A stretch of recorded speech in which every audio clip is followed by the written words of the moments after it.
Are you tired of doing the same workouts day in, day out? Well, check out the Peloton app. Wherever you are, whatever your mood, the Peloton app has something for you. Lunch hour power walk, park Pilates, beach yoga. The Peloton app has it all. Try it today. Download the Peloton app and get your first 30 days free. New paid memberships only, starting at $12.99 a month after trial unless canceled. Terms apply. Hi, this is Paige DeSorbo from Giggly Squad. How would you like to look 5 years younger? In a clinical study, people that had volume added with Juvederm, Voluma XC, in the cheeks perceived themselves as looking 5 years younger at 6 months after treatment. Look younger, feel like you, add volume for lift and contour in the cheeks with Juvederm, Voluma XC, and reverse signs of aging by adding volume to smooth laugh lines with Juvederm Velour XC. For important safety information and to find a licensed specialist, visit Juvederm.com. That's JUVEDERM.com.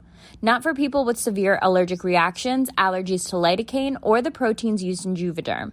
Common side effects include injection site, redness, swelling, pain, tenderness, firmness, lumps, bumps, bruising, discoloration, or itching. There's a risk of unintentional injection into a blood vessel, which can cause vision abnormalities, blindness, stroke, temporary scabs, or scarring. Talk to a licensed specialist to find out if it's right for you.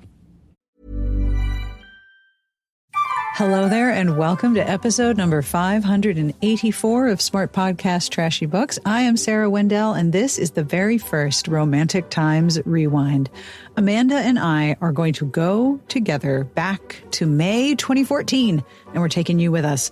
We are going to be picking a book from each of the review collections by genre, from historical to urban fantasy to teen scene, as we reread RT book reviews. Issue 363. This is a lot of fun. And if you have missed our prior announcements, here's how this is going to work. Every other week here at the podcast, Amanda and I are going to be looking back at an old issue of Romantic Times. I keep wanting to call them episodes, but they are magazine issues. We are going to look at the reviews in one episode, and then 2 weeks later, we're going to look at the features and the ads in that episode. See, I did it again in that issue. We're going to be sharing so much of what we find with you. There's going to be posts on Smart Bitches. There's going to be posts on Instagram. There's going to be posts on smartbitches.tumblr.com because it makes me happy to say Tumblr. But if you would like to follow along, the best way to do that is to join our Patreon.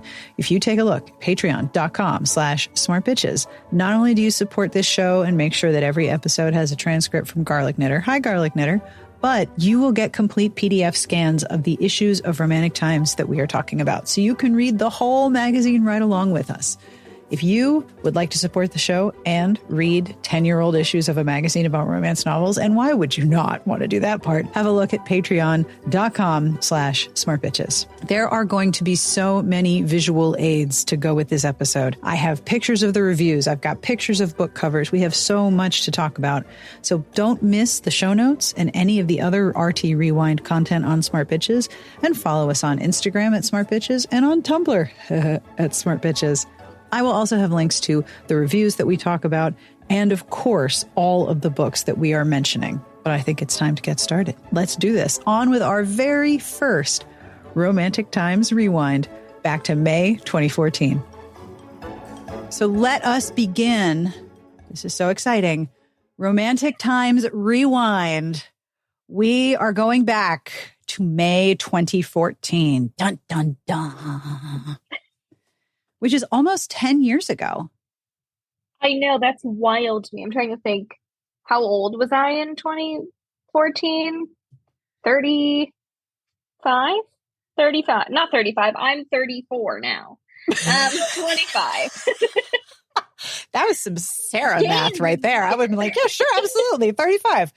In 2014. 10 years ago. Let's see here. In May of 2014, I had not yet moved to Maryland, so I'm still in New Jersey. My older child is 9 and my younger child is 7, and I am 39 because in 2015 I turned 40. So yeah, I'm 39 years old.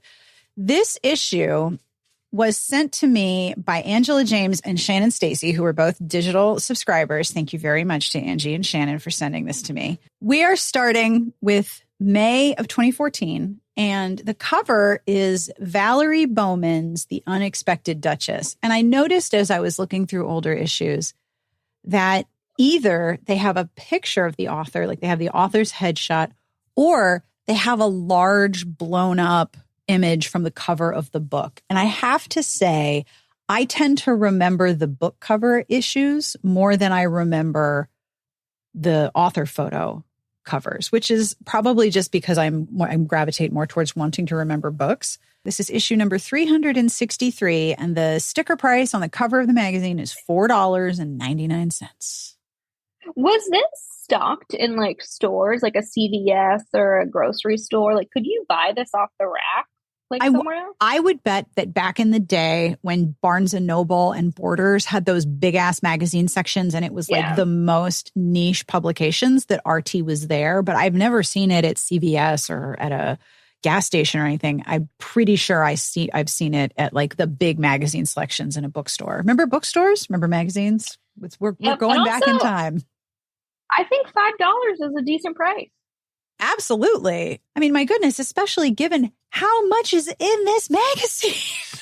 On the cover, it says 298 new books reviewed and rated. And that's not even all of the books that they're talking about. Like, we have things to talk about in terms of this magazine. As a person, and I'm sure you can relate to this, who manages a publication that reviews and talks about books, this number of reviews in 1 month makes me want to lie down and take a nap. It is so much. And if you think about how many books have been published every month now in romance, like, you can't possibly get to them all. Yeah, like these are, the site or the cover says new books. So there's roughly 300 romance-specific, romance-adjacent books that they're reviewing each month. It's not an exhaustive list. No. And does not account for all the other genres that aren't romance-adjacent, like nonfiction and cookbooks or whatever. So if you want to think of the sheer volume of books staggering going out into the world on a monthly basis. The other thing that I noticed right away as we start with the reviews is the grading rubric. And you've been edited by me. So you know that one of my biggest things in editing reviews is I want there to be a correlation, a match between the text of the review and the grade. So like when you get to the end of the review, you should know what the grade is if you didn't see it at the top. And if you see the grade, it shouldn't be a surprise what's in the review. They have to match. And so that we have a pretty wide range. We go from A all the way to F. We have an F plus. Like, it's great. But this rubric is very strange. Now, I know they don't have a 5-star review on purpose. And I don't remember in whose memory it was, but I think in memory of somebody, they took away the 5-star. It might have been a reviewer. I have to find out. But everything is mostly between 3 and 4.5 top pick, or what I call 4.5 TP stars. So there's 4.5 stars TP, 4.5, 4, 3, 3.5, and 2. There were no 1s in this issue. I've heard that there are 1s in other issues, but there are no 1-star reviews in this issue. And here's the rubric at the top. So they have both. This is so much information. Like, think about how much information they're packing into this tiny space. Scorcher borders on erotic, very graphic sex. Hot. Most romance novels fall into this category, ranges from conventional lovemaking to explicit sex. Now, we could unpack that for a little while, but we're just conventional lovemaking to explicit sex. Okay. Mild. May or may not include lovemaking. No explicit sex. What is the difference between lovemaking and sex here? But also mild, that's a big gap of may have sex, may not have sex. Right? And if you're looking for the may not have sex and you run into the may have sex, then you may be mad about that. Yes. So then this is the rubric. Okay, and several of these are the same. 4.5 stars gold is phenomenal in a class by itself. 4.5 stars, fantastic, a keeper. 4 stars, compelling, page turner. 3 stars, enjoyable, a pleasant read. 2 stars, problematic, may struggle to finish. Or 1 star, severely flawed, pass on this one. I like how, and they combine the two. So it'll have a star rating and then the spiciness rating. And it's like a weird little Punnett square of matching up things. And then for a while, I did not know what the TP means in the 4.5 TPs. 4.5 sheets of toilet paper is what we're talking about here. Because TP is like toilet paper, but I know that's not right. And it took me a while to realize, oh, it's like top pick. Yeah. And I feel like they could have gone with a better, like a better acronym. And it doesn't match what's at the top because it says 4.5 gold, but then there's 4.5 top pick. Like, is gold top pick? Why not just call it 4.5 G?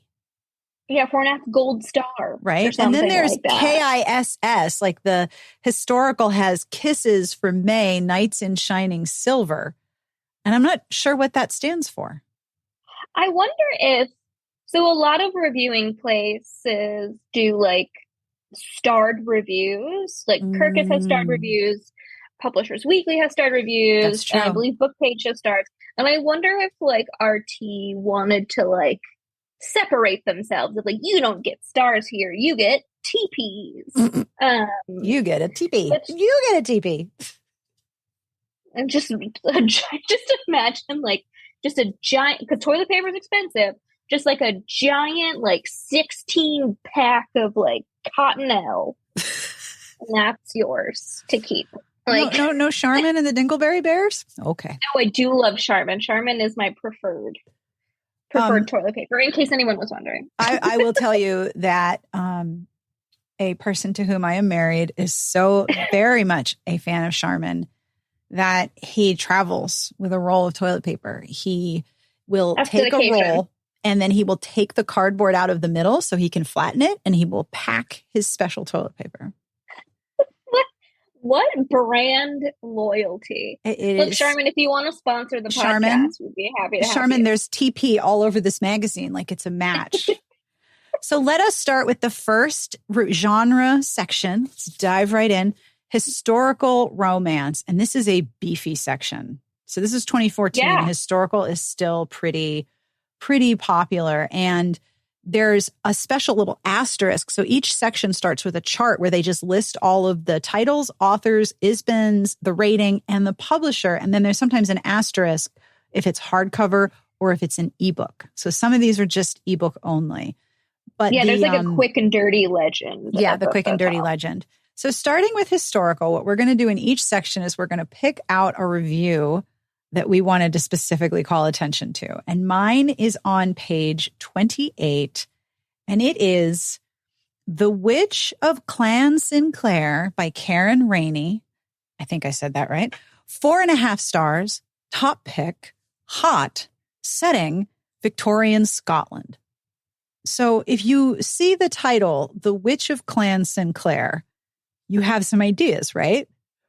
All of those ideas are wrong. I just want you to know they're all wrong. This review made me laugh so hard. So this is what's so interesting to me about the RT reviews. There's a tiny little review and then a little plot summary, but both of them give you a very fulsome view of this book. So with powerful characters and a depth of emotion, Ranny's latest Sinclair romance hits the mark. Readers won't fail to empathize with a strong-willed feminist heroine and will desire the kilt-clad alpha hero. That's not how I read, but okay. Ranny adds plenty of sexual tension, danger, and historical detail to round out the story and keep readers enthralled. Okay, so I'm here, right? Witch, Clan Sinclair, hot alpha, got a kilt. So here's the summary, and this is why I picked out this book, The Witch of Clan Sinclair. Newspaper editor Mari Sinclair is determined to make it in a man's world. Again, this is The Witch of Clan Sinclair we're talking about. When she's turned away from a lecture because of her gender, she is furious. Logan Harrison, Lord Provost of Edinburgh, is intrigued by the fiery young woman. She certainly doesn't have the makings of the ideal politician's wife, but her spirit calls to him. You're like, then he rescues her from men attacking her for speaking out on women's rights. She's unable to resist the temptation. All it takes is one kiss for passion and tempers to flare, forcing Mari and Logan to decide if politics and love make perfect bedfellows. This review is written by Kathy Robin. What part of newspaper editor and the Lord Provost of Edinburgh matches the Witch of Clan Sinclair? There's not a single piece of witchery. It's just that she's a suffragist. She wants to go to lectures. Like, it just doesn't match. And I am so into that for some reason. I just think that's hilarious. I also want to draw your attention very quickly on page 32. I was scrolling quickly, and on the left-hand side, I swear I thought that said Return of the Prodigal Gravy.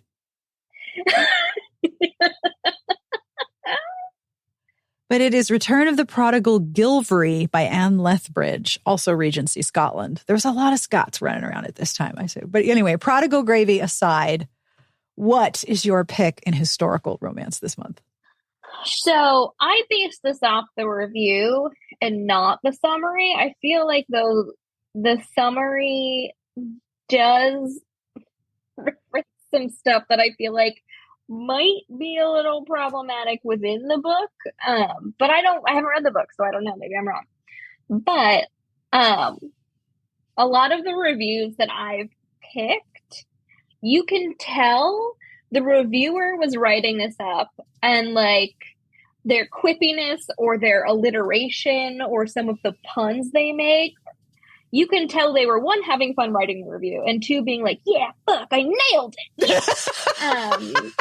And that's what I picture sometimes in some of these reviews. And this one is pretty heavy with like alliterative stuff. Kathy Robin does love a good alliteration. It's true. And this is for A Wedding by Dawn by Allison Delane, which got 4.5 stars and a hot rating. But the review reads, Delane's high seas adventure romance will win her loyal fans who will adore the seafaring escapades as much as the sensuality and battle of wills between her headstrong characters. The nonstop action keeps the pages flying, even as they singe readers with sexual tension. The power of this character-driven story will seize readers' imaginations and emotions. Huh. So a lot happens, and it's hot and sexy. Singeing and seizing. And imagination and emotions. Singeing. And I agree the summary. The summary, by the way, the summary is just glorious. Okay. The summary, Lady India will do anything to maintain her freedom, so she steals her friend Catherine Ware's ship. As you do. Just a friend with a boat, and you just take it. And sets sail for the Mediterranean. She doesn't count on Nicholas Ware, whose determination to save his estate sends him on a mission to find and marry India and return to England. Surrender isn't in India's vocabulary, but seduction is. Oh, Lord. And as her daring plan nearly backfires, India and Nicholas have to face that love and hate are close emotions. When the truth of Nicholas's heritage and India's secrets are revealed, only their faith, trust, and love can vanquish their pasts. Oh, I can see how that could take a turn for the stomach-clenchingly problematic. Yeah. Wow. Okay. I feel, some of these reviews later on, like, I saw that they gave a book like a top pick, and I'm like, I reviewed that, and I do not agree with that assessment. Yes, there were a lot of reviews in Romantic Times where I would be like, oh, okay, that sounds up my street. It was not even in the same town. Nope. Shall we move on to mainstream fiction? Yes. Now, these do not have hot ratings because apparently we're not expecting these to have any sexy times in them. There are a whole bunch of books, mostly ranging between 3 and 4.5 TP ratings. We still have that super narrow rubric. Okay.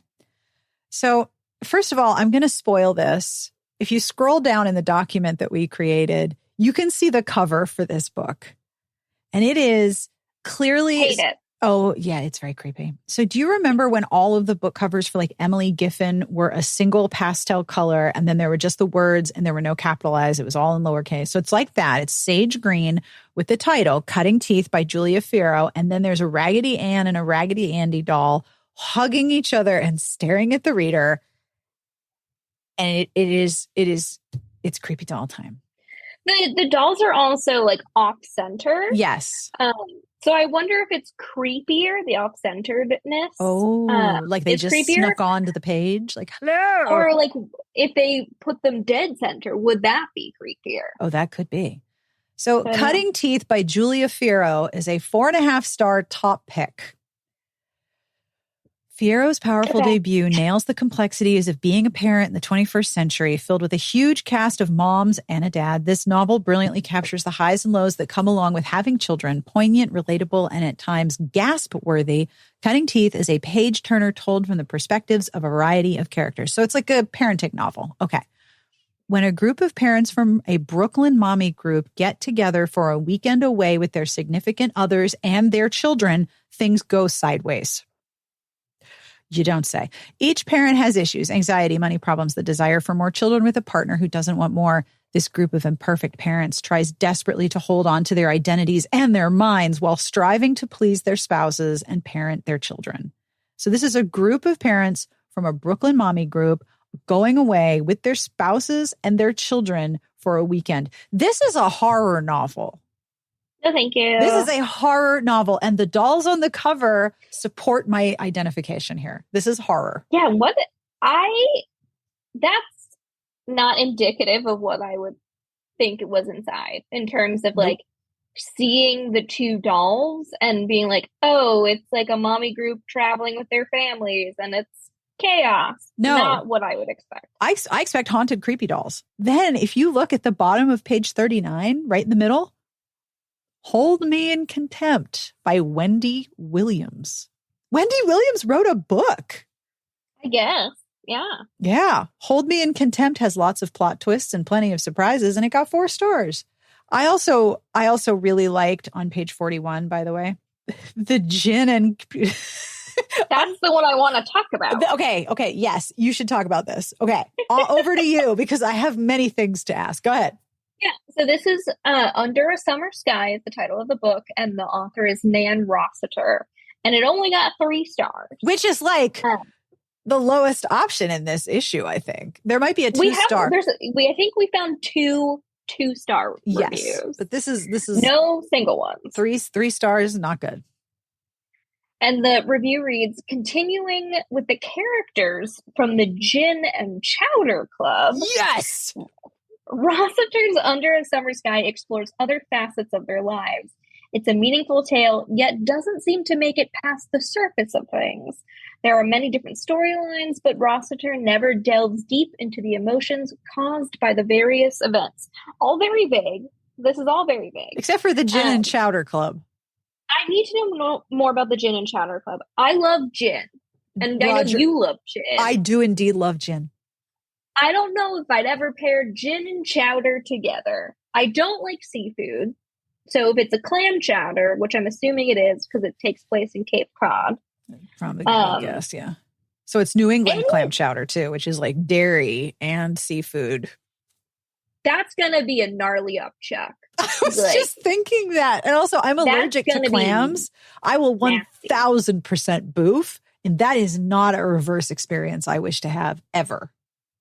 Yeah, that's not a pairing I would put together. If I had to do any like sort of chowder, I'd pair it with like a white wine. Oh, for sure. Right? Something, especially if it's New England, it's thick, it's creamy, it's unctuous. You want something to cut through that. But gin and chowder. Something's curdling in your stomach. That's what's going to happen. My stomach is curdling right now just thinking about it. But if you were going to have a club that had gin, what would you pair the gin with, if not chowder? I mean, like, would you pick a favorite food? And my favorite foods are either nachos or hot dogs. I would say the gin and nachos club sounds great. Gin and nachos. Gin and hot dogs is another questionable one. Yeah, to be it's honest, a little. but Those are a little far apart. Gin and chowder. I just picture, and I'm going to get nasty for a second, and that some people boil their hot dogs. What if you boiled them in gin? What if the hot dog water was gin? Somebody right now is going to take that idea and make hot dog water gin. Some fucking gastropub in New York City or something like that is going to give you like is martinis aren't made with gin, are they? Or is it vodka? Either. You can have a gin martini or a vodka martini. It would be like a hot dog gin martini with an olive. I'm Googling. Someone would drink that. A Chicago hot dog martini. There is a recipe for this. It is both vodka and gin, pickle juice, tomato-infused sweet vermouth, yellow mustard bitters, orange bitters, and celery bitters. Okay, I don't want to know anything more about this. Where's the hot dog? I think it's just supposed to evoke, or maybe you just stick the hot dog in the glass, like a big penis sticking out. You hollow it out and it's the straw. It's like the worst kind of a Tim Tam Slam. Yep. Okay. So Gin and Chowder Club, not for Sarah. No, thank you. You had another pick too.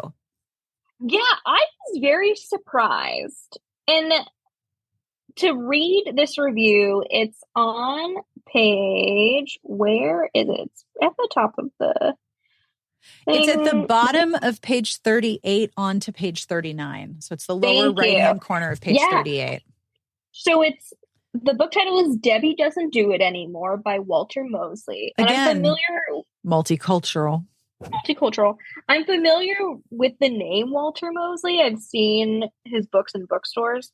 But this is about a quote unquote black queen of porn who is dealing with the death of her husband, who was a porn producer. And I don't know why, but it was just like really surprising to read this frank description of like a book about sex work and sex workers in a magazine from 2014. I have no clue how it's handled within the scope of the book. But yeah, it was just something I was surprised to just like read in a magazine from nearly 10 years ago. The first sentence of the summary is something. Oh, yeah. Famous black porn queen Debbie Dare comes to a crossroads in her life when she arrives home to find her husband, Theon, dead of electrocution in a hot tub with an underage aspiring actress. Yep. Whew. That is quite a lot. Poor guy. Yeah. All right. So shall we move on to teen scene? Oh, boy. Yeah. This was something. My pick is on page 42. Fantasy, Dorothy Must Die by Danielle Page, 4 stars. We're not in Kansas anymore. In this dark reimagining of The Wizard of Oz, Amy Gum is a trailer trash Dorothy on a mission to reverse L. Frank Baum's classic tale. Amy is funny and down to earth with more real drama than the average YA heroine. A mother addicted to painkillers and an absentee dad to start. A brilliantly recreated cast of characters rounds out this promising debut. I just noticed that there's a typo. Oh, really? Where? So in the review, the heroine's name is Amy Gum. In the summary, It's Amy. Her name is Amy Grum. Oh. Well, now I'm going to verify. According to Goodreads, it's Amy Gum. It's Gum, Gumm. Yeah, this book has a 3.8 star average and was a nominee for Best Debut in 2014. Yeah, I remember this series being pretty popular. Yeah, she's been recruited by the Revolutionary Order of the Wicked to be the other girl from Kansas. So my pick, and I've never read any of these books, but I have friends who are obsessed with these books, the Kira Cass selection series. And this one is called The One, and the designation, like the subgenre designation, is futuristic. Oh, that's an old term. I haven't heard that in forever. This one has 3 stars. And the review reads, fans who have been eagerly awaiting the last installment in the Selection series will be happy with this satisfying ending. America, Maxon, and even Aspen are back. The one delves more into Maxon and America's maturing relationship, undoubtedly the best scenes, giving readers a clearer picture as to America's feelings towards each suitor. A pleasurable and steady pace is marred by a rushed ending that needs better plotting, a compelling story with an utterly sweet and poignant romantic storyline. And I just need to talk about the names. I just need to point out that is pretty positive, and it's a 3-star review. Yeah, I feel like they only have like the one negative line of like, it needs better pacing for the end. Is this like when you read like remember the woman who went viral because she was writing very Midwestern reviews of restaurants, and somebody pointed out, like, if she's only talking about the decor, what she's actually saying is that the food is bad, but she can't come right out and say the food is bad. So if you like read her review of the Olive Garden, it talks about like the tile and the plants and the water feature or whatever, this because the food was bad. And I'm like, okay, I can't deal with that kind of code. You just need to tell me the food was bad. So am I supposed to like read over this a couple of times and figure out where the negativity is? Like, fans who've been eagerly awaiting the last installment will be happy with this satisfying ending. Is that trying to say the only people who are going to like this are the fans of the series who need to be finished? Is that what they're trying to say? Just say it. They're like, they said it's like a satisfying ending, but also that the ending is rushed. Right. So, I don't know. I would have flagged that in editing. If it were sent to me, I would have flagged it. But okay, so the names are America, Maxon, and Aspen, and those are the most 2014 for sure. But then, like, I also wonder when you're like, oh, I would have flagged that in editing, and then we saw like that one typo of like, with this volume of reviews, if you're doing like 300 reviews plus like feature stories and all this other stuff a month, that's a lot. Is that manageable? I honestly don't think so. Fine-tuned editing. That's a lot of stuff. It's a lot. Also, America, Maxon, and Aspen sounds like all of the names in the infant room when my kids were going into the toddler room. In my kids' rooms, it was Aiden, Jaden, Caden, Peyton, Braden. Yeah. Jade, like all of the Aiden naming. This is very 2014.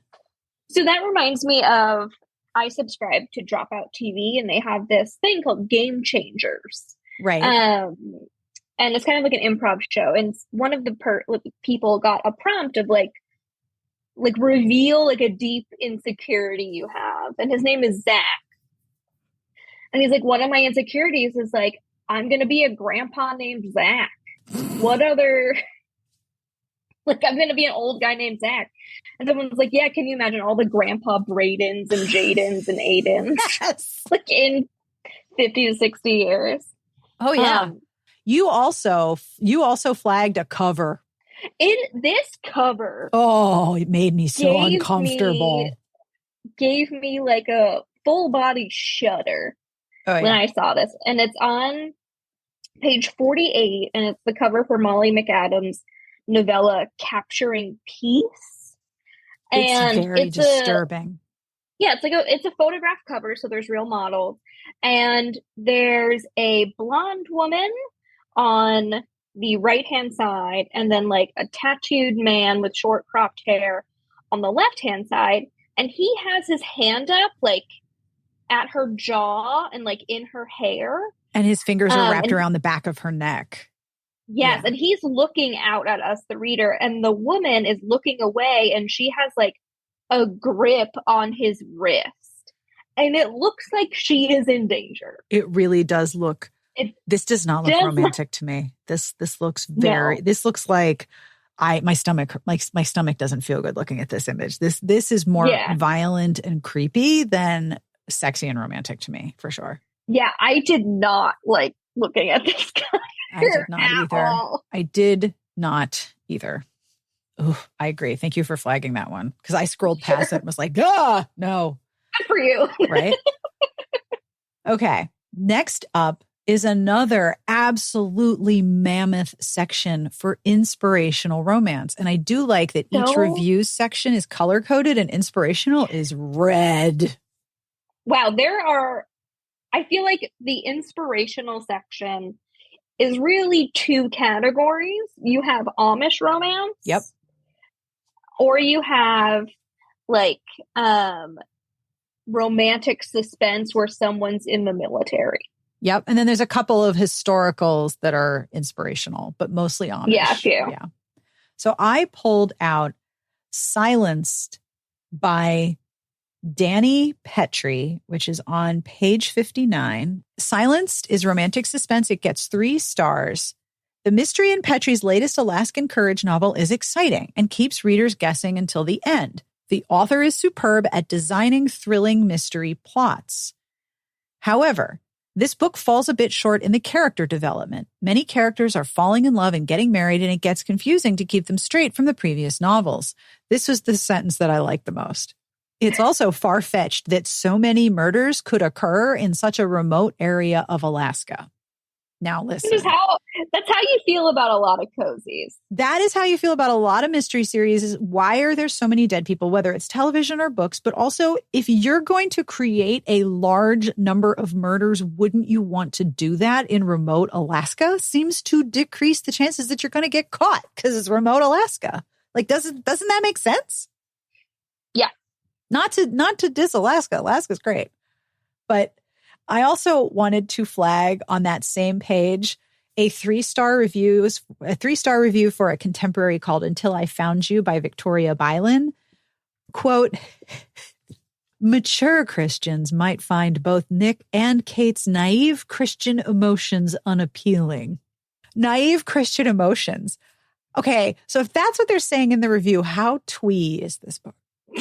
How twee is this book? If that's what they're saying, because we've already identified that they kind of, I don't know, cushion the reviews a little bit. But yeah. Yeah, for sure. But on Goodreads, by the way, it has 3.9 stars and people call it a pretty amazing Christian romance. Okay. I mean, naive Christian emotions. I'm clapping in case you want to take this part out. I'm not surprised considering Christianity has a critique and criticism problem. Oh, you don't For lack thereof. For lack thereof. You don't say. So what is your pick? Do you have naive Christian emotions about your pick? I don't. I have a peppery heroine. It's 155. And this is a historical, but nothing in the book summary gives you that kind of clue that it would be a historical setting and not a contemporary. Oh my God, you're right. I know. So this is Wall of Stirs by Lorna Salestead, and it's 4 stars. And this is the review portion. This novel features a delightful, peppery heroine and a tasty hero. Their good humor, luminous faith, and heartfelt attraction make this second novel in the Gregory Sisters series a wholesome, satisfying, and thoroughly enjoyable read. Interesting, well-researched historical details and the immense likability of the many well-rounded characters make for a novel that's a cut above the rest. So this reviewer was into it. I know. So the denotion says historical, and in the review it says historically, like well-researched historical details. This is the summary. Determined to one day own her own restaurant, professionally trained nutritionist Charlotte I know, right? Charlotte Gregory is turned away by the sexist chefs of every high-end establishment in her hometown of St. Paul. Oh, when her eccentric but lovable aunt falls ill, she's shocked by the hospital's unhealthy fare, and her crusade to scientifically improve the patient's nutrition earns the grudging admiration of young Dr. Joel Brooks, who nevertheless can't rock the boat if he wants to earn a permanent position at the hospital. I am off mic trying so hard not to laugh into the microphone. What? I Googled the cover because I'm like, are we sure this is a historical? And it's got like a historical lady on the cover. Oh my gosh, the title now, While Love Stirs. Yes. There was a meeting Sky about Wife- that, and whoever came up with that was just like, yes. Oh, it's a chick in a hat. It's a chick in a hat staring at you. It's a nice hat. It's very 20s. It says at the turn of the 20th century. So that's the time period. But it also looks like she's wearing an Easter Sunday outfit, Oh, right? she's total. That's an Easter hat for sure. So it I mean, maybe if you like close your eyes, you could pretend it's a contemporary. I feel like it would still work. For sure. While Love Stirs. Somebody in a meeting was peppery real proud of that. heroine. Oh yeah, there's an ad for it on page 56. Oh God. Yeah. Yep, there she is. A breezy, lighthearted love triangle that will keep readers guessing. Nope. Do not want to be guessing. But see, the review and summary do not mention a love triangle. No, none of that. And I would like to know that. That's a thing that I would like to know about. Shall we move on to sci-fi fantasy? Let's go. Which is a very short, very, very short list of books. Yeah. But that's because we have some spinoffs coming up that are very beefy. There's a very, very small handful of books. My pick is I just want to know why, and none of this tells me. On page 62, fantasy anthology, Long Hidden, edited by Daniel Jose Older and Rose Fox, both of whom, I mean, I know Rose Fox, and I've followed Daniel Jose Older on Twitter and Blue Sky. Older and Fox have assembled some superstar-powered stories in this fantasy anthology from writers of color about people of color. Many of the authors listed are esteemed within and outside their genres.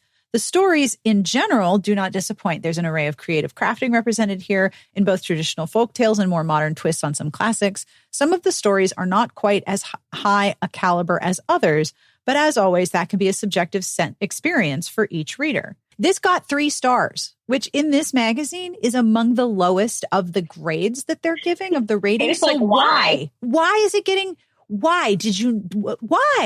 Some of the stories aren't as good as others. It's an anthology. That's what happens. And if Amanda and I read the same anthology, I'm willing to bet that we would like different stories in it. Like, why is it getting 3 stars? Is there a particular reason? Is it like they weren't all to your taste? It's a buffet. Like, not everything you take at the buffet is going to be great. I don't understand why it got 3 stars. Like, why? Why? I know sci-fi and fantasy can be difficult to review in a shorter format because you have to like explain some of the world building sometimes. Especially if it's an anthology. That's a lot. I mean, on Amazon, this book, which appears to be out of print, has 4.2 stars. Like, I mean, Daniel Jose Older's books, I feel like tend to be pretty well reviewed, well received. Yeah, it's wild to me because I don't quite get why is it 3 stars? Like, why? Because some of them are not as good as others. Well, that's how it works in an anthology. I feel like that is a weird standard on which to assign a rating. So that was my pick. So I picked on page 60. It's a top pick.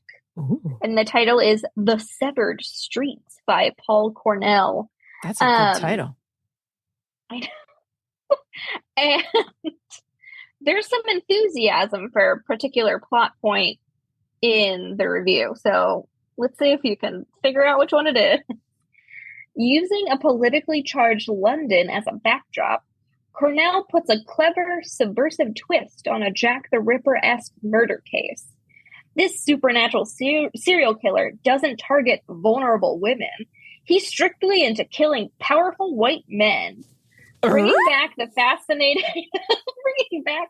fascinating cast of London Falling, detectives Quill, Sefton, Costain, and intelligence analyst Ross.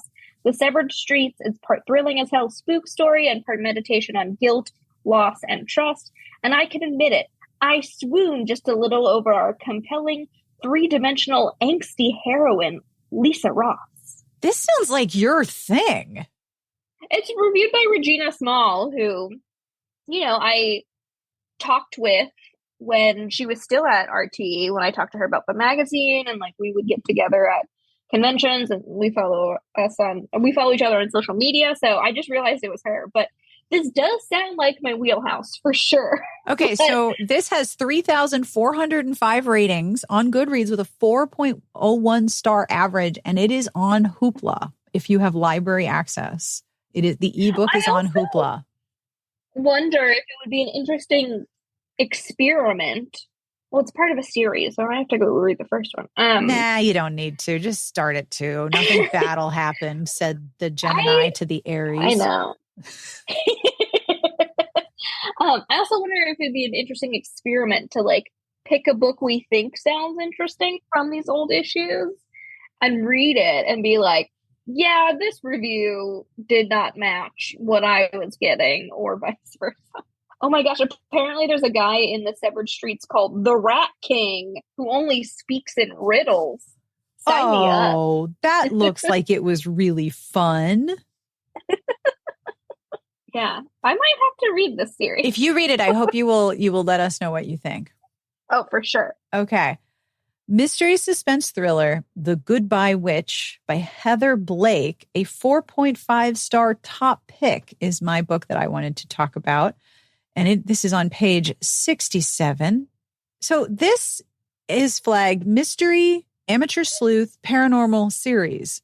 So they've got like tags in the reviews at this point. They're trying to call out so much information. And yet the space is so short. It is so economical. I put the cover in the document. This is such a 2014 illustrated cover. It's this super, super thin woman. Like her arms and legs are sticks, but she has a big lollipop head and big, big eyes. And it looks like it's a colored pencil drawing. She's like a Bratz doll. She looks a lot like a Bratz doll and she's wearing like a green cowl neck sweater and some white leggings and some boots. There's a dog and a cat, and she's in front of a fire, and she's got a bunch of books on the floor, and she's looking at the reader. And it's like, except for the part that she looks like a Bratz doll, you could tell me that the Wishcraft mystery series, you could tell me that was being published today. And I'd be like, sure, absolutely. Makes sense. Everything comes back. Raggedy animals too. The raggedy old cat on the mantle and the raggedy little dog at her feet. Well, look at the size of that fire. Can you imagine the amount of static electricity in that room? She's going to touch a piece of metal and her hair is going to fly off. She's got to be burning up in that sweater when she's that close extremely. To that fire. So here's what it says about The Goodbye Witch by Heather Blake. Blake has written another winner. Her narrative and character growth keep getting better with each book. The plot is entertaining and fast-moving. The usual gang is back to solve an intriguing crime, and the determination of Darcy and her friends is remarkable. Readers will want more from this mega-talented author. That does not tell me anything. That does not tell me a thing. So here's the plot summary if you want to know about The Goodbye Witch. Local witch Darcy Merriweather's closest friend, Starla Sullivan, survived a horrific attack by her husband, Kyle, 2 years ago. No one has seen or heard from Kyle since he escaped from his jail cell. Now his body has turned up in Starla's apartment. Under the assumption that Starla must be innocent, Darcy and the rest of her magical gang join forces to find the real killer. Will they solve the crime before Starla is arrested? So the review and the summary are so distant. Like the summary is like, we've got intimate partner violence. We got a dead body. She's under suspicion. He escaped from jail. And it's like, oh, she did good characters and the plot does things. Like they're so far apart. But if you told me this was it's a book. It's got some of your favorite letters in it. Like if you had told me this was being published right now, I would have been like, absolutely. Of course it is. No question. Yeah, sure. And this is a nearly 10-year-old book. So if you've ever wondered if witches were a new trend, nope. No. Nobody, nope. Everything is cyclical. Time is a flat circle. So what did you pick? So I picked another one of those reviews where you could tell the reviewer is just having a great time. Those are so fun. And it's for The Chase, which is listed as suspense and series. And it's by Janet Ivanovich, I think. Yeah, I think it's Ivanovich. For a long time, I thought it was Ivanovich, but I was wrong. Janet Ivanovich and Lee Goldberg, and it has 4.5 stars. The review reads, "The odd couple of covert law enforcement is back as master con artist Nick Fox and FBI agent Kate O'Hare join forces. The quips are flying, as are the fists and bullets. This wild and wacky romp crisscrosses the world as Fox and O'Hare hunt for stolen art while matching wits with some untouchable criminals. Laughter can be the best medicine, and this outlandish adventure provides a hefty dose. Okay. They were having a real good time. They were having so much fun. I bet when they typed that last line in, they like chugged a beer and, Yes. did a lap. They were so pumped at this last line. I can tell how, like, I get it. Like, we write reviews, and sometimes when we like write a good line, Oh, yeah, a nice little pull quote, I flag it and I'm like, yeah. That's what the vibe I'm getting from this last line of like, laughter is the best medicine, and this outlandish adventure provides a hefty dose. Hefty dose. Also, did you notice Nick Fox and Kate O'Hare made me think of Judy Hopps and Nick Wilde from Zootopia? Because she's when the you cop. said Nick Fox, I knew where you were going. Yep. Yeah, so this is like a prequel to Zootopia, or at least maybe it's got Zootopic vibes. Did the writers of Zootopia read The Chase by Janet Ivanovich and Lee Goldberg? Dun, dun, dun. Probably not. So moving on to romantic suspense. So as you scroll through, the ads for the different books that are in a specific genre are in that section with the reviews. So there's like, you can sort of see the cover trends passing through. Like you have all these beautiful women and they're inspirational. And then romantic suspense is just men's nipples and abs. So many. I mean, I feel like that's good though, because yes, they have like the color indicators at the headers, like a theme and tone change of like, you've taken a wrong turn at Albuquerque and now you're in nipple land. And you're like, oh, I know where I am and I should not be here. So the review I wanted to call your attention to is Between the Sheets by Jeannie Davis and Linda Marr. It is flagged as an ebook. It is from entangledpublishing.com. It was $2.99. It's a 3-star and it's hot. But this is the review. A quick little book with a lot of potential. Ouch. That's my tagline. Like if I were a Real Housewives, and you know how they like, they have their little tagline for the opener. Yeah. I'd be Amanda. I'm a quick little book with a lot of potential. Heroine Jenna is the shy type who has no real experience with men and channels all her desires into writing erotic romance novels. It seems like Riley could be a nice enough guy, but readers are not given much of his history. And the fact that he uses quotes from her books in real conversations seems like a bad choice. No. The mom next door storyline needs to be fleshed out more to give the reader a real sense of urgency. Although Evan Heath, the enforcer, is a completely creepy guy. It would be interesting to have more backstory, but overall, this is a fun afternoon read. Okay, so we have a romance novelist heroine, which is not always my favorite because it tends to be too self-referential, too on the nose. And she meets a guy who tries to pick her up by quoting her books at her. Ah, girl! No, thank you. No. So if you're thinking about your Tinder bio, don't do that. Do not. So creepy seems like a nice enough guy, but he keeps quoting her books to her. Ew. No, thank you. No, thank you. What's your book from the romantic suspense section?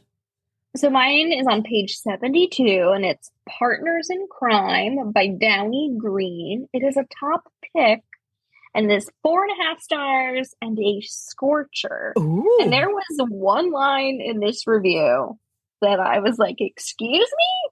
The review reads, the dynamic duo of Downey Green has penned a novel that makes no sense. Well, it sounds like Downey Green is two people writing under one name. Oh, I guess so. Yeah. Okay. I wonder who they are. The dynamic duo of Downey Green has penned a novel that is so hot it will singe one's fingers. Their clever ideas meld together all too well, and readers will find the plot so captivating that they'll be glued to their seats for the entire length of the novel.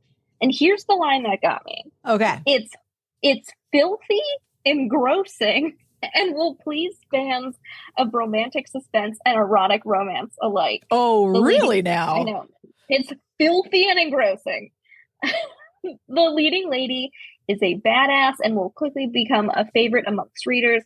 This debut should definitely be on your TBR list. But rarely do I see filthy as a good descriptor. It's filthy. And there were people who were like, I'm sorry, I'm going to hit pause and go find this book. I'm also trying to see Downey Green, if we know who the duo is. Downey is Maureen, and she lives in Pennsylvania, and Green is Allison. So it's Maureen and Allison. And that's it. That's all we know. That's it. It's got a 3.95 star rating on Goodreads with 57 ratings. It was only available in paperback from something called Staccato Publishing. I don't think they exist anymore. Then we move into contemporary. And there's a lot of contemporary. There's a lot. My pick is on page 80, and it is Talk Dirty to Me by Dakota Cassidy, 4.5 star top pick scorcher. With her signature humor, Cassidy kicks off her new trilogy with a bang as she introduces the major players. The heroine is the former mean girl in her hometown, and she's trying to prove she's changed. The romance she discovers is a bonus in this great story. Run to get this book. Now, this is the summary. So hold on to your butt. Broken ashamed, Dixie Davis has returned to Plum Orchard, Georgia for the funeral of her best friend, Landon. She gets a chilly reception from the town as it's hard to forget all the bad things she did in the past, including breaking the heart of the town's golden boy, Kane Donovan. When you said chilly reception, I thought my brain immediately went to a reception dinner where everyone brings chili. Oh, for sure. Like a chilly reception. So look, if you're going to plan your funeral, a chilly reception actually sounds pretty great. You know, there's a small town romance out there that has a chilly reception. Oh, there's got to be a chilly kickoff, chilly potluck. Yeah. At the reading, okay, this is the part where I was like, hold the phone, literally. At the reading of Landon's will, Dixie learns that her best friend had been running a phone sex company. Always the prankster, Landon's will issues a challenge to Dixie and Kane. Whoever can generate the largest call volume in a set time will win the company and the money that comes with it. This is just what Dixie needs, but can she resist the attraction to Kane? What a weird setup. This might be my favorite example of romance novels, trusts, wills, and estates, attorneys at law.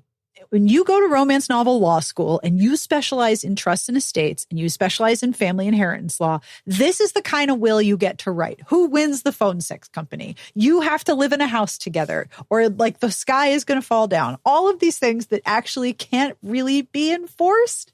It happens in romance law school, and whoever gets the largest call volume. Which is wild. This is absolutely wild all the way down. I feel like that should be illegal. That's got to be illegal. You are compelled to compete for the phone sex company in Plum Orchard, Georgia. This is wild, right? Like that. You just did not expect that. That took a turn. For real. For real. So what is your pick? So mine starts on page 87 and goes to 88. Okay.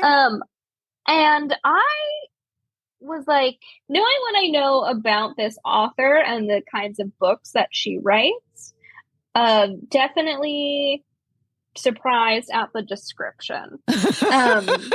Just saw it. Yeah. So In at Last Chance is the name of the book, and it's by Hope Ramsey. And I've never read a Hope Ramsey book, but it's gotten 4 stars and it's listed as mild, which is kind of how I would describe what I know about the contents of Hope Ramsey's writing. Is like, it's pretty like mild in terms of sex stuff. But the review begins with Ramsey nods to Stephen King and Charlotte Bronte in ways that are a bit in your face.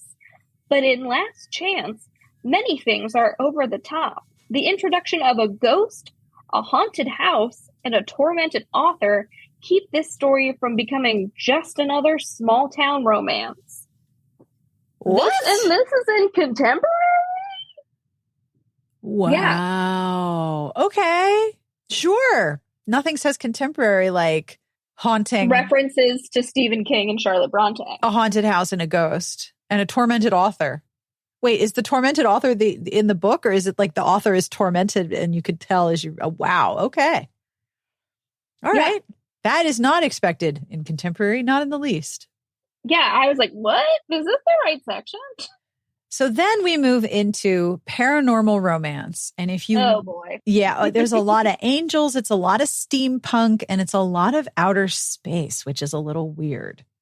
Yeah. The one that I would like to call attention to, we both picked this. This is the first 2-star that we have found in this issue. Allegedly, there are rumors of 1-star reviews in other issues. Maybe we will find. We're on the hunt. We're on the hunt, but this is one of I think only 2-star reviews. Yeah.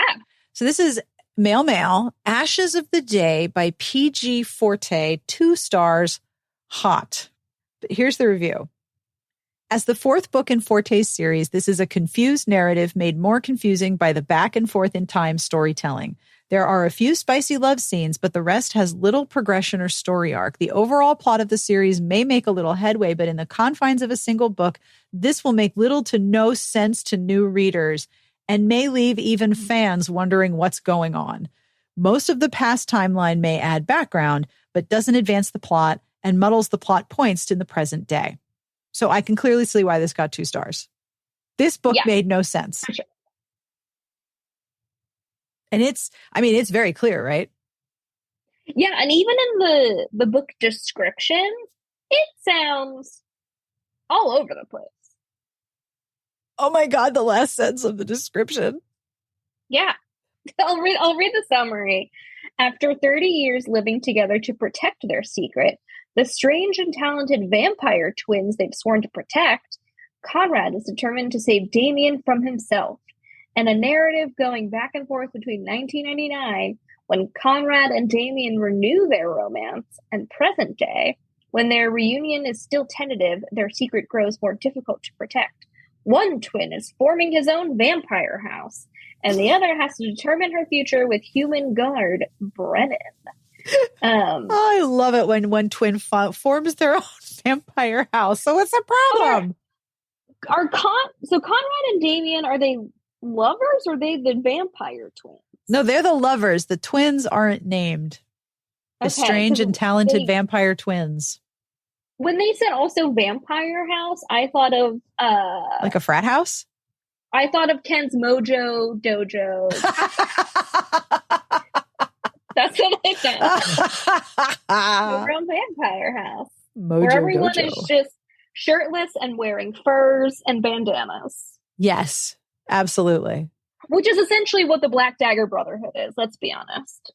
It's just shirtless in furs, tight pants, and bandanas. And boots. Shit kickers. And boots. Shit kickers.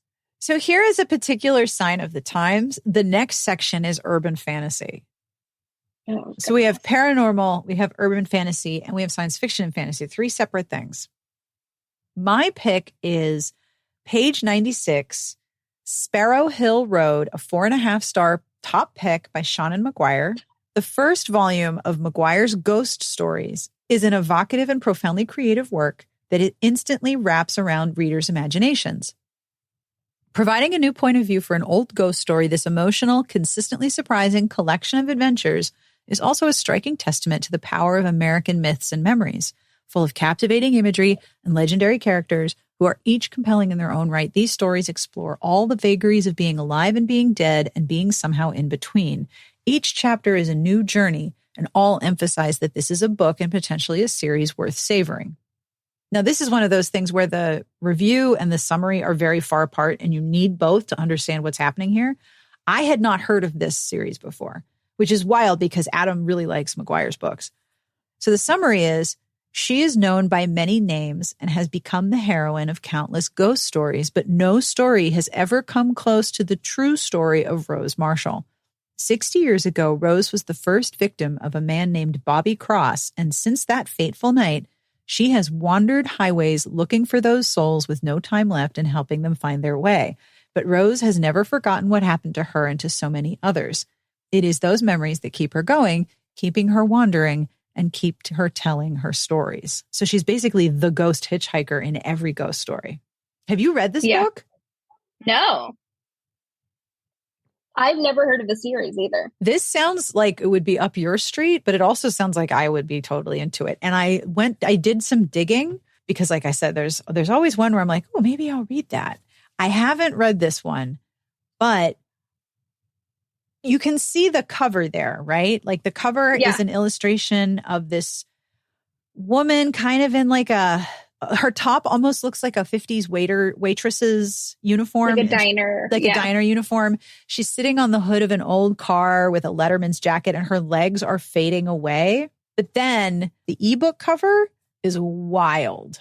This looks like the same author of the cover in the magazine. Looks like the same cover artist that does her like cryptid series. Oh, yeah.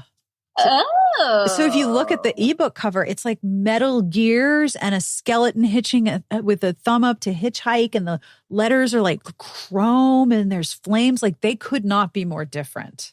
It also looks like paper craft. Like if you zoom in, it looks like a paper collage. It does. But I saw that the audiobook is in Hoopla and the audiobook looks really good. So I'm thinking I might try this one. Okay. What is your pick in urban fantasy? So it's the same page. So it's 96. Yeah. And it's a top pick, and it's Alien Collective by Jeannie Koch. Ooh.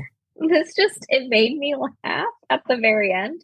The review reads, after Alien researches dark tone and tragic losses, I'm assuming Alien Research is the prior book in the series, the inimitable, wow, that's a word, Koch returns to her blend of complex, intertwining plot threads, outlandish action, and irreverent humor. Kitty Cat Martinis... Brian laughed in the other room when he heard me say Kitty Cat Martinis. Kitty Cat Martini's uncanny ability to transform enemies into, well, at least frenemies, if not full-blown allies, is part of what makes this series such an irresistible hoot. So that's on the cover of a future book, an irresistible hoot. The phrase irresistible hoot just makes me laugh so much. And the main character's name is Kitty, and her hyphenated last name is Cat Martini. She's an irresistible hoot. She's an irresistible hoot. So moving on to the next section. Hoot. Hoot. This is one of the things that made RT Magazine so impressive to me. They reviewed every single series romance, and they are all published by Harlequin. Harlequin is the only series romance publisher at this time. And we've got Harlequin American, Harlequin Blaze, Harlequin Desire, Harlequin Intrigue, Kiss Nocturne Presents, Harlequin Romance, Romantic Suspense, Special Edition, Super Romance, Kimani Romance, Love Inspired Historical, and Love Inspired Suspense. This is a lot of books.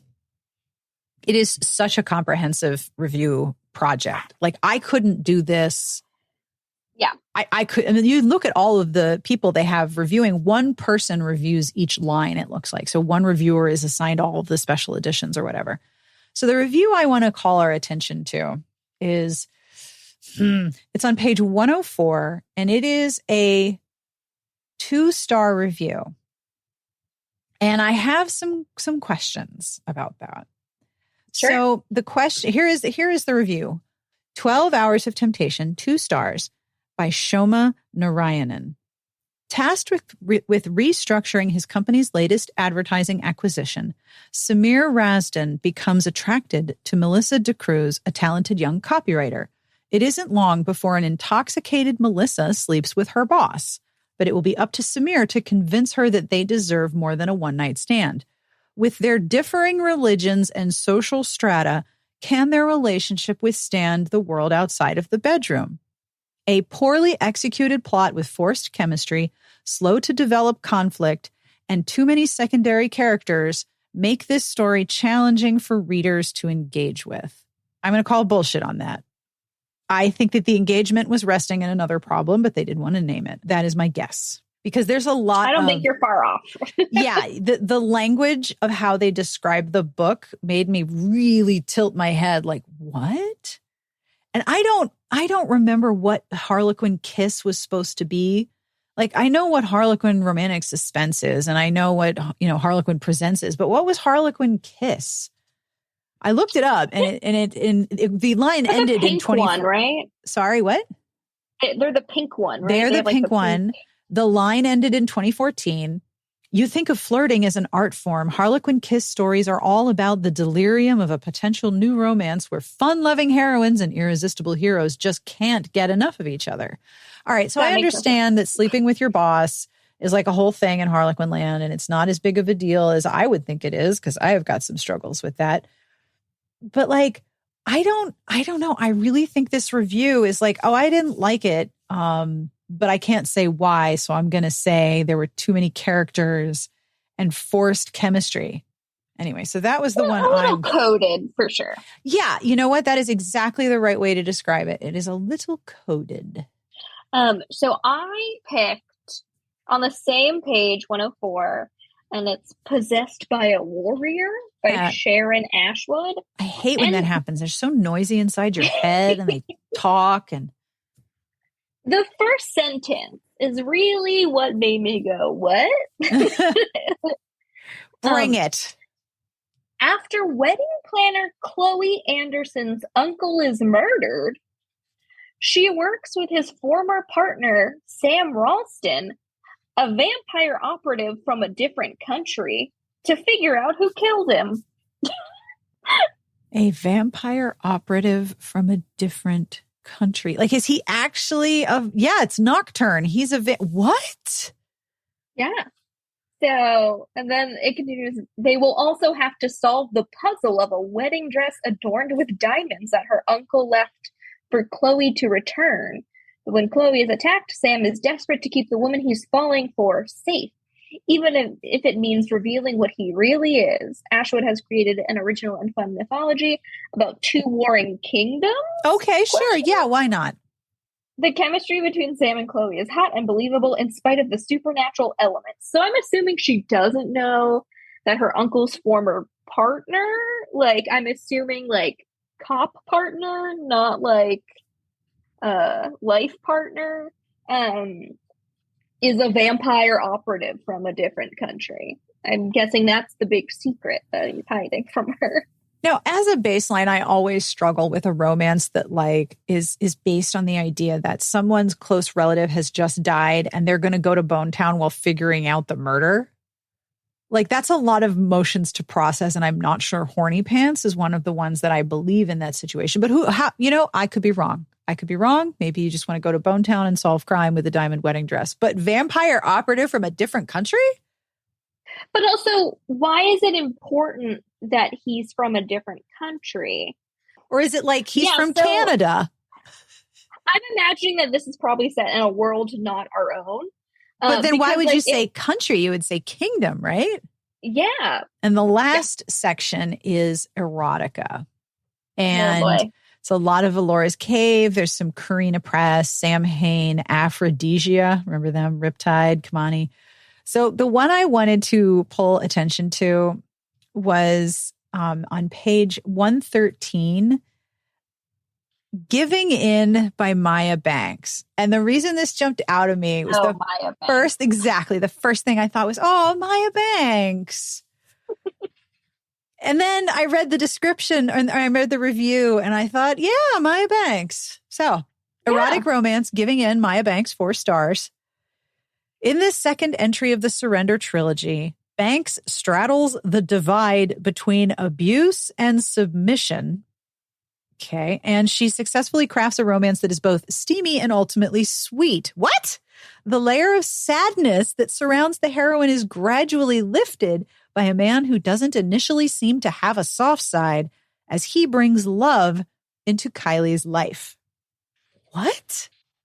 I mean, everything mentioned here is a good indicator of why I don't typically enjoy a Maya Banks book. How many red flags was that? Like 9? Yeah.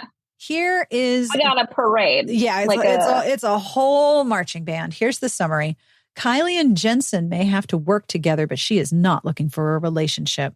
After losing her brother Carson, Kylie is ready for a life alone with just a few close girlfriends. Jensen, however, has other plans as Kylie is in a space that brings out the protector in him. What does that mean? She has been so damaged by the abuse from her childhood that she wonders where her future lies. While Jensen is a dom, he doesn't have any problem handing over control to Kylie once he realizes that she is his life. Jensen's own childhood, oh boy, gives him some insight into Kylie's past, and he is more than ready to give her the life she deserves.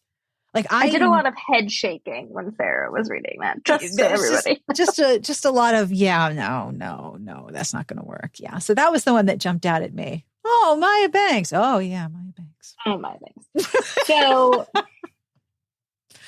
there's 2 that I want to mention, and they're both on 110. Let's do it. And the first one is Since I Saw You by Beth Carey. It's a top pick. And I just don't understand what this means. Readers will be floored by the explosive sexual connection between the main characters in this Because You Are Mine novel. Yeah. The story is hot enough to melt icebergs in the middle of Antarctica. And this is the confusing part for me. Fans of true love will be convinced that it really does exist. Wait, what? Fans of true love will be convinced that it really does exist. If you're a fan of true love, you're probably already thinking that true love exists. What is that trying to say? I don't know. It's a word salad that accomplishes nothing. What does that mean? It's like eating a bowl of iceberg lettuce and celery. It's just water and air. Fans of true love will be convinced that it really does exist. Okay. Yeah. What? And then it continues with the dialogue, emotional connection, and even the settings, including the bedroom, are all so real, which makes this a truly incredible read. This is definitely Carrie's best work to date. Can you believe this bedroom feels so real? I thought I was in IKEA, but I'm not. Oh my God. Yeah. Well, so I was like, I don't know what any of that means. What does that mean? Do you know what will convince a fan of true love that it really does exist? This book, apparently. That's it. That's the only thing. So and you have one last pick. We've reached the end of the reviews. We reached the end.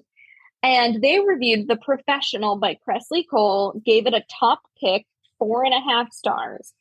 And the only thing I want to mention is I reviewed this for the site. Yep. I gave it a B-. And actually, if I were to reread this again, I think I would grade it even lower than a B-. Oh my. I am a Presley Cole fan. I've read a majority of her stuff, if not all of her stuff. I think I did not read her YA series, Poison Princess, I think it's what it was. But I've read all of her adult stuff. I did not like this trilogy at all.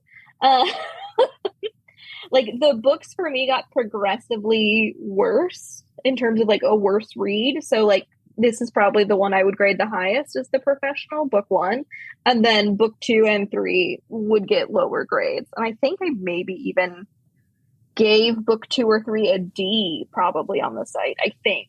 I'll link the reviews. Yeah, I highly disagree with this being a top pick. And that's why I'm like, these reviews are wild. As usual, the thing that I always question after looking through all the reviews in an RT, even during the conference, and I would read through the magazine that gave it to you in the swag bag, I would be like, I don't understand why this book got this review. Either the review isn't entirely clear, or it's a book that I've read and I think, wow, we have totally different perspectives. Is there any book that we've mentioned that you might want to read? I think that series, so they reviewed book 2 in the series, The Severed Streets. Yeah. Start with book 2. You can do it. Maybe. Yeah. But yeah, so that one I'm curious about. The series as a whole. Book 1 they mentioned was London Falling. Yeah. Yeah, so I think that's the one that we've discussed that I would want to read. I'm also, I gotta be honest, a little curious about When Love Stirs, about the nutritionist in early 20th century St. Paul. I mean, I can't imagine that it is going to be an arduous read.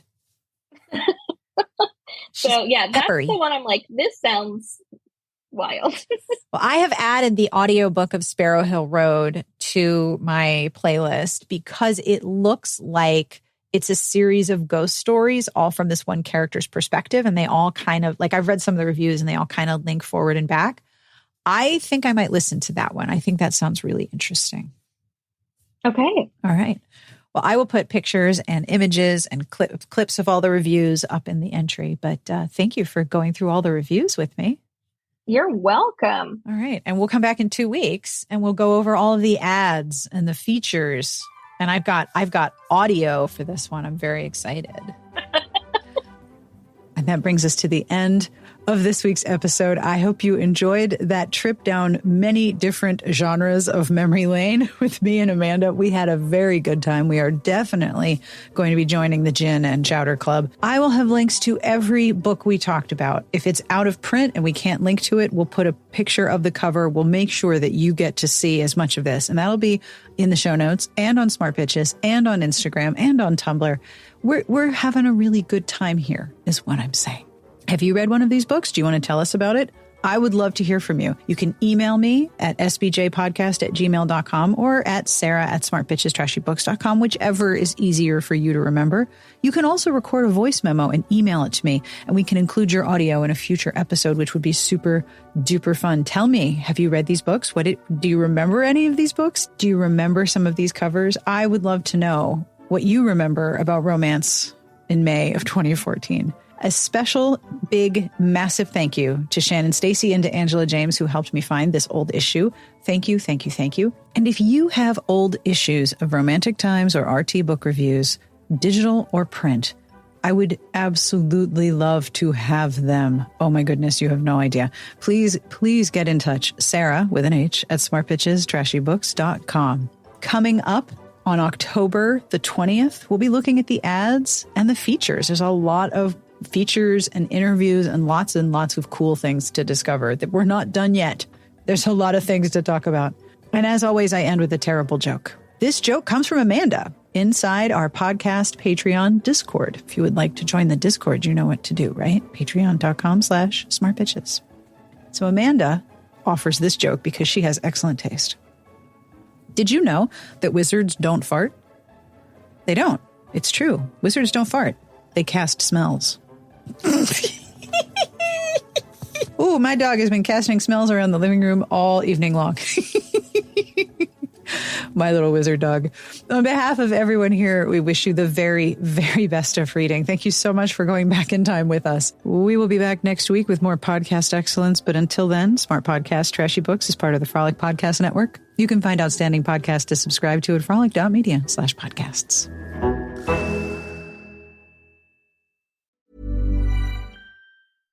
Want to get a chiseled look in the jawline?